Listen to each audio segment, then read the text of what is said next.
मैं प्रतिभा शर्मा, सम्राट पृथ्वीराज चौहान, राजकीय महाविद्यालय अजमेर से। अभी से पूर्व व्याख्यान में हमने विभिन्न आधारों पर कृषि के स्वरूप को वर्गीकृत किया था। In the earlier chapter I discussed about on the various basis the formats of agriculture. आज कृषि योग्य भूमि की उपलब्धता के आधार पर कृषि के प्रकार के विषय में जानेंगे। Today we'll discuss about the categories that are put according to the availability of land, agricultural land. So it can be categorized into two. इसे इस उपलब्धता के आधार पर दो वर्गों में रखा जा सकता है, गहन अथवा सघन कृषि और दूसरी विस्तृत कृषि. It is categorized into two, that is intensive agriculture and the extensive agriculture. अब सर्वप्रथम इस यूरोप और एशिया के सम्मिलित मानचित्र में हम गहन कृषि क्षेत्रों का अवलोकन करते हैं. We'll visualize the intensive agricultural areas in this map of Eurasia. इसमें एशिया का पश्चिमी भाग और एशिया का दक्षिण पूर्वी मानसूनी क्षेत्र और यूरोप का पश्चिमी भाग मूलतः गहन कृषि का क्षेत्र है विश्व में. So the specific area of intensive agriculture in the world is it lies in the southeastern monsoonal Asia as well as the western part of Europe.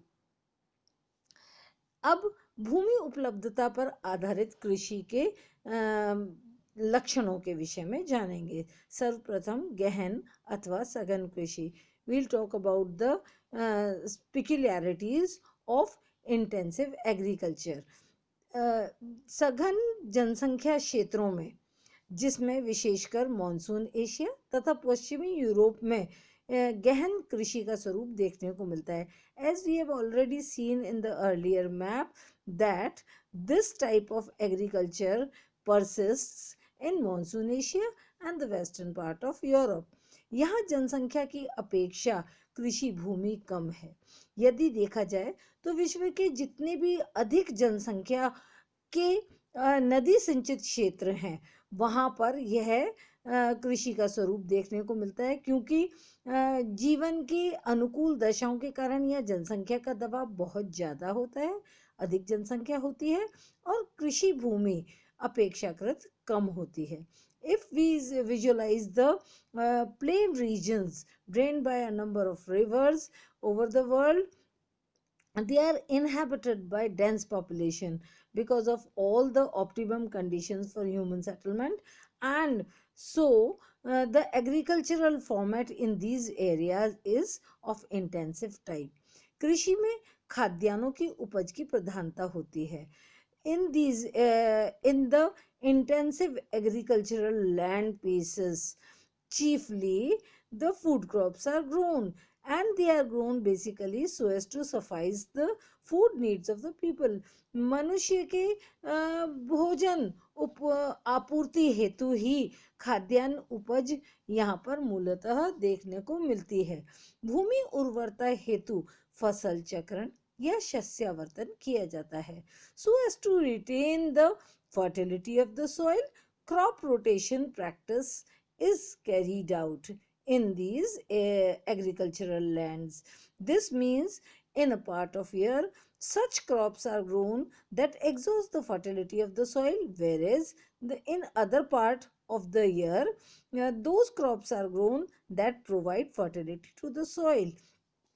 इसीलिए उर्वरता की दृष्टि से, जिससे भूमि, क्योंकि मनुष्य का दबाव अधिक है, सीमित भूमि है और उसमें किस प्रकार से उर्वरता बनी रहे, इसके लिए फसल का चक्रण किया जाता है.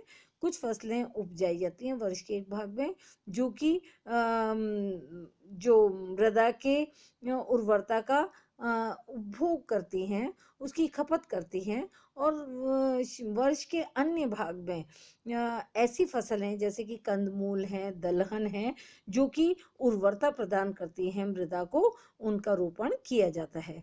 मशीनों की अपेक्षा मानव श्रम अधिक देखने को मिलता है, because these areas are very populous area and the piece of land, agricultural land, is very small as compared to the population pressure. So chiefly the agricultural work is carried out by human beings instead of machines. अब बात करते हैं विस्तृत कृषि की. Now we'll talk about extensive agriculture. ये विश्व के वो प्रांत हैं जहाँ पर विस्तृत भूभाग हैं, किंतु जनसंख्या अपेक्षाकृत बहुत कम है. So this type of extensive type of agriculture is carried out in those areas where there are vast stretches of agricultural land, but the population pressure is very low. अब देखा जाए विश्व के भाग में कि कहाँ कहाँ पर यह स्वरूप देखने को मिलता है, तो संयुक्त राज्य अमेरिका, कनाडा, रूस, अर्जेंटीना, ऑस्ट्रेलिया आदि देशों में यह स्वरूप देखने को मिलता है, क्योंकि इन वाले क्षेत्रों में जो जनसंख्या का दबाव है क्षेत्र की अपेक्षा कम है. This type of agricultural practice is carried out in North American continent, in Canada and United States of America. In Asia, it is the Eurasian part, it is Russia, and in Southern America, it is Argentina, and also this can be visualized in Australia. फिर कम जनसंख्या और कम श्रमिक, अतः कृषि यंत्रों द्वारा अधिकांश कार्य किया जाता है, because it is already specified that there are vast stretches of agricultural land, but the population pressure is very low because the population is less, and therefore the agricultural practice is carried out by means of machines. यही कारण है कि यंत्रों या मशीनों के द्वारा कृषि का कार्य किया जाता है. फसलों का व्यापार की दृष्टि से उत्पादन किया जाता है. The food needs is very much satisfied by the food crops that are grown here, but basically the crops that are grown in these areas are for the commercial use. अब बात करते हैं विश्व में विस्तृत कृषि के क्षेत्रों के बारे में. ये विश्व के मानचित्र में अंकन किया गया है, जहाँ जहाँ पर विस्तृत कृषि का स्वरूप देखने को मिलता है. संख्या 1 जो अंकित की गई है वो उत्तरी अमेरिकी महाद्वीप के कनाडा और संयुक्त राज्य अमेरिका के क्षेत्र को दर्शाती है. दूसरा दक्षिणी अमेरिका के अर्जेंटीना क्षेत्र को बताती है. तीसरा यूरेशियाई क्षेत्र में रूस के विस्तार वाले क्षेत्र जहाँ पर विस्तृत कृषि की जाती है उसका अंकन किया गया. और चौथा है ऑस्ट्रेलिया का मुरे डार्लिंग नदी का क्षेत्र.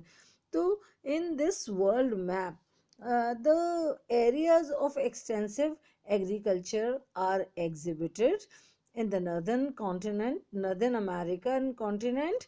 It is Canada and United States of America, where this agricultural practice is carried out. In Southern America, it is specified by number 2, the Argentina region, and third one shows the Eurasian Russian part, and the fourth one the Murray-Darling River region of Australia. So these are the areas of the world where extensive farming is carried out. And this is enough for today.